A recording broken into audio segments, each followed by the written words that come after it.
Welcome back to the Mob Mentality Show. I'm Austin Chadwick. This is Chris Lucian, and today we have Michael and Joe. And to get us started, maybe tell us a little bit about yourself. Yeah. How about you, Joe? Yeah. We used to work at the same company together, and we started trying out mob programming just for fun, and it kind of stuck, and we've since gone our separate ways, but kept mobbing with our own teams. Yeah, so I joined a new company maybe 9 months, a year ago, something like that, and that was one of the first things that we started with, kind of kickstarting a new team, which is kind of nice. I don't know. So I've been doing software stuff for 10 or 15 years, and wrote a book actually, but we can save that for later. Yeah. Nice. Well, please let's talk about it toward the end. Okay, so you're here at the Agile 2019 conference, and you have an experience report, and so I wanted to hear a little bit about that, and maybe what's the preview kind of snippet of that, and then we can direct people over to the link once it's live for the actual talk on the website. Yeah, fantastic. So the talk itself is about mob programming patterns. Mm-hmm. So it's actually, I guess, kind of two topics at the same time. Kind of snuck it in there, but it's the patterns themselves. We discovered, I don't know, maybe 10 or 15 or 20 actually. Okay. Yeah, quite a few. But then also the idea of like harvesting. How did we discover those things? Where did they come from? How did we decide that the facilitator might be an interesting pattern versus something else? Awesome. Yeah, so for each of you, what's your favorite pattern and what's your favorite anti-pattern?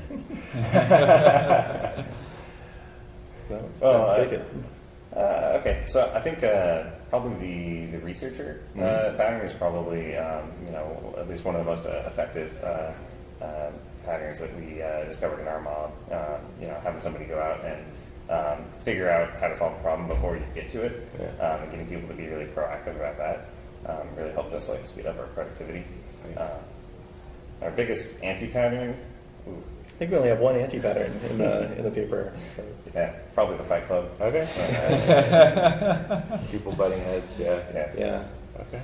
All right. I like the Splinter Group, I think is what we ended up calling it. Basically, there's a situation where you've got a lot going on, 5, 6, sometimes 7 people in the room, and I don't know, whatever the case may be, there might be somebody who's really interested in a particular topic and wants to go deep, or maybe there's just some, bit of tedium, like a particularly simple refactor, but maybe takes up a lot of time or something like that. And or research. So maybe there's like a topic that we don't quite understand. We want to do like a quick spike or something.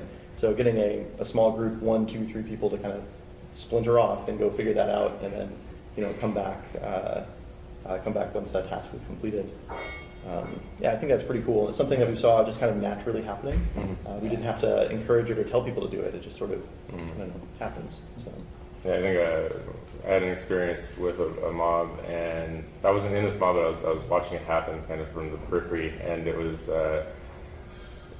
they actually ended up started working on 2 different projects just to satisfy 2 different customers essentially in that space, but still rotating through the mob. And so it was kind of like a little splinter group, but they were rotating people in and out of this other group. And so it was pretty cool. There's a lot of interesting dynamics that can happen on the fly in that space.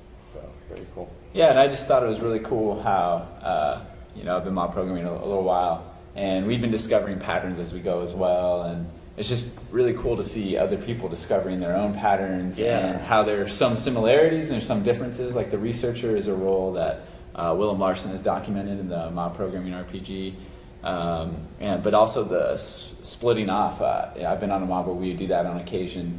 Some sort of UX type request would come in, and then people were interested in that would split off and work on that, while others who wanted to keep working on kind of the main feature would keep doing so, and the UX engineer would come mob with that pair or that smaller mob. And, I think that's actually one of the coolest things since publishing the paper. Like it went up, and then got a Twitter traction, right? Like we're talking about Agile, so it's like 50 retweets or something, right? Like nothing crazy, but enough people who have been thinking about this stuff noticed, and it's like, oh, wait a minute. This thing that I documented here, it sounds like the word you're using for that there. And oh my gosh, they're the same, we think. Like, we're starting to actually discover these things, which is really cool. Absolutely. I really actually, if people go to the paper, and we'll put the link in the description, but if people go to the paper, you'll see a graph that they put together on essentially the relationships, I guess, or the transition points between the roles. I thought that was really interesting. So how did you come up with, what was the idea behind that, and the lines in that drawing that you have? Oh, geez, yeah. So that was an attempt at a sequence. So like in the pattern languages world or whatever, there's this idea of, you can put things in sequence, and not everything is like a big bucket of, patterns or whatever, but sometimes, one leads to another, and you might apply one in a certain situation. So that was kind of an attempt at something like that, but I think it's probably too early to officially call it a sequence. But I just found it really interesting because the connections to me were very logical. It was and so it was that was a level of it that I hadn't really seen before. Was the maybe relationship between the different roles. What's an example? So so we would start off with something like we noticed that people would take different roles, right? And then we'd have like the facilitator was one of the roles that we noticed, like somebody just sort of steps up and wrangles the mob a little bit. And then we noticed that the facilitators tended to use different techniques. What was one of them? I'm drawing a blank all of a sudden. Like they might ask somebody to go write down an ADR or something. So they create a recorder by just assigning like, hey, maybe we should document this thing that we were just talking about for 20 minutes. Right, or we were just talking about the Splinter Group actually, like encouraging, like, it looks like, you two are having a side conversation. Like, why don't you go pair on that for a while and come back, right? Just kind of nudging the group along a little bit. So kind of chain of events there. Very cool. So I think we were talking this a little bit before we started recording, but one thing I'm really interested in is when I encounter teams that start mobbing kind of on their own, I ask, more or less, what started you, what got you to the point where you and your team wanted to start mobbing and doing things? Yeah. Well, so our situation actually was we had two teams that were being put together because the organization decided that it would be so. Right. And we were handed this huge DevOps task. And so basically you got a bunch of people that had never worked together before and that had never done DevOps before.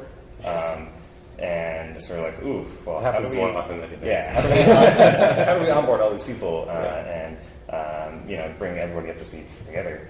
I was like, well, hey, let's try mob programming. And so that I don't think we did daily retrospectives, but we did them like weekly. And after the first week, everybody was like, oh, like we learned so much as a group. Let's keep going with this. Awesome. So somehow naturally, so there was some initial cause, and then somehow naturally it just kind of became a normal thing for the team to be doing. Awesome. That's really cool.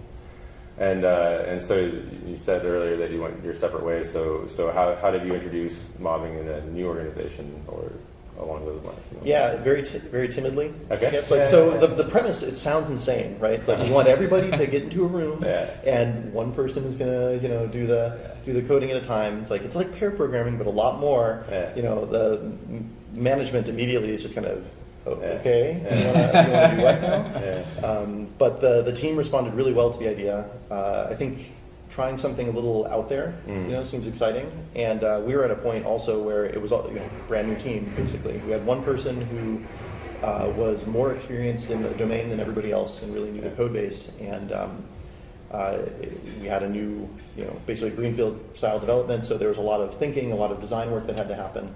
And getting everybody together in a room made a ton of sense. And the team responded similarly, very enthusiastic support for the types of things that we were doing. And then management also started to see people are getting a lot of stuff done. So they were also became very supportive of it. Nice. To follow-up question, was that pretty much by choice? Some people wanted to do it and others didn't, or how did that kind of so that's something that I'm always very aware of and very, very conscious of. So most people are game to mob pretty much anytime. Like they enjoy it, it's fun, it's energizing. There are a couple of people who don't want to be doing that, and introverts, right, or people who are just used to having think time for themselves, whatever the case may be. So most people very enthusiastic, want to jump on it. They request, the mobs are running whether I'm there or not, right? Yeah. Which is always awesome. Other people, they'll come and go as they are able to, right? As their energy levels allow. Right on. Makes Yeah. sense. Cool. And sometimes you get those people who, they need to go off and recharge, and then sometimes you get people who are over energetic. Oh yeah, yeah. This mob's going too slow. I Yeah. need to get in there and just get it done. Sometimes you can use Splinter Groups too. It's just like, oh, okay, why don't you go off and just get that done and keep mobbing here. That was actually a problem early on. Like everybody was so into it that they just wanted to go 8 hours. Yeah. Like, okay, that's cool, but maybe you should take a break. Recharge, come back. 8 hours, no break? Oh yeah, they were just all for it. Very, very enthusiastic. That's great. That's great in one sense, the enthusiasm. It is, right. yeah. Well, I think that's part of the learning, right? Yeah. Bringing in a new technique. Yeah, where's the appropriate space? to do Right. that? And yeah, absolutely. Figuring out how to use it. Yeah. You're doing the laundry. I had one more question, which was from reading your experience report. It wasn't clear if it was all remote or some remote or all in person. What was the mobbing structure like as far as in person or remote? Yeah, so it's all over the place, I think. Really? Yeah, you're mostly remote right now. Initially, they were all local, all co-located. Yes. Oh, okay. Then we split off, after we left for a different company. And the teams that we put together were all remote people. So it was me and one other guy in the same room in Pittsburgh, and then everybody else was just calling in. We were just video conferencing the whole thing. Yeah, and we've got in our company basically two campuses or two main offices, so Pittsburgh and San Francisco. So we'll usually get one cluster on each side, and the time zone is kind of interesting there.